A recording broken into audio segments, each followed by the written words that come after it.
നമ്മുടെ പ്രിയപ്പെട്ട ജയരാജ് വാര്യർ, എൻ്റെ സുഹൃത്തായ ബാബു കുഴിമറ്റം, അദ്ദേഹത്തിൻ്റെ എല്ലാ പരിപാടിയിലും പങ്കെടുക്കുന്ന ഒരാൾ കൂടിയാണ്. മറ്റ് നമ്മുടെ കൂടെയുള്ള ഏറ്റുമാനൂർക്കാരെയെല്ലാം ഈ യോഗത്തിൽ എത്തിച്ചേർന്നതിലുള്ള ഒരു സന്തോഷം ആദ്യം അറിയിക്കട്ടെ. മറ്റൊരു കാര്യമാണ്, ഈ പ്രസ്ഥാനം കേരളമൊട്ട് കറിയുവാനുള്ള സാധ്യതയുണ്ടായത് എൻ്റെ പ്രിയപ്പെട്ട മാധ്യമ സുഹൃത്തുക്കളാണ്. അവരോട് എങ്ങനെ നന്ദി പറയുമെന്നറിയില്ല. കേരളം മുഴുവൻ ഇപ്പോഴത്തെ ചെറുപ്പക്കാരെ SP ആശാൻ എന്ന് പറയുന്ന പ്രധാനമന്ത്രി ഇന്ദിരാഗാന്ധിയിൽ നിന്ന് സ്വർണ്ണ മെഡൽ നേടിയ ഒരു ഏറ്റുമാനൂർക്കാരനുണ്ട് എന്നറിഞ്ഞത് ഇവിടുത്തെ മാധ്യമ സുഹൃത്തുക്കൾ മാത്രമാണ്. അവരുടെ എത്ര കടപ്പാടാണ് എനിക്കുള്ളതെന്ന് പറയാൻ പറ്റില്ല. കോട്ടയത്ത് നടന്ന പത്രസമ്മേളനത്തിനകത്ത് ഏറ്റുമാനൂരിൽ എല്ലാവരും ചെയ്തു.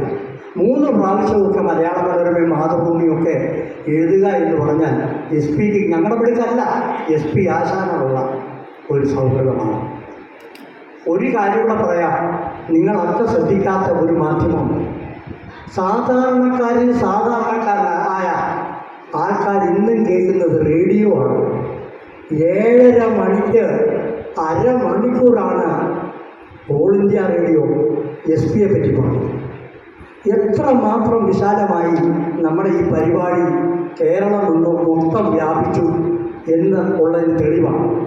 ഇവിടെ കൂടിയിരിക്കുന്ന ഇത്ര വലിയ ജനപ്രതി ഉണ്ടെങ്കിൽ നമ്മൾ വിചാരിക്കുന്നത് പോലെ SP ആശാനെ കേരളം മുഴുവൻ അറിയത്തക്ക വിധത്തിൽ എന്തെങ്കിലുമൊക്കെ നിങ്ങളുടെ നിർദ്ദേശങ്ങളുണ്ടെങ്കിൽ അത് ചെയ്യുവാനും കഴിയും എന്ന് മാത്രം പറഞ്ഞുകൊണ്ട് ഞാൻ അനുസ്മരണ പ്രമേയം അവതരിപ്പിക്കുന്നു.